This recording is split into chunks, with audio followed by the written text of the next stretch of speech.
ஐரோப்பா உலக வரலாற்றை மாற்றிய ஒரு கண்டம். ஆயிரக்கணக்கான ஆண்டுகளின் கதை இங்கே தொடங்குகிறது. பழங்காலத்தில் கிரேக்கம் நாகரிகம் உருவாகி ஜனநாயகத்தின் அடித்தளத்தை அமைத்தது.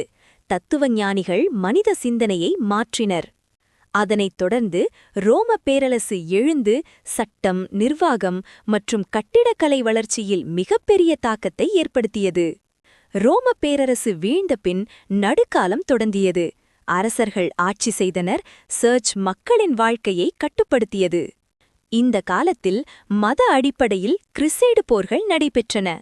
பின்னர் மறுமலர்ச்சி காலம் வந்தது. கலை, அறிவியல் மற்றும் மனிதநேய சிந்தனை மலர்ந்தது. விஞ்ஞானிகள் உலகை புதிய பார்வையில் கண்டனர்.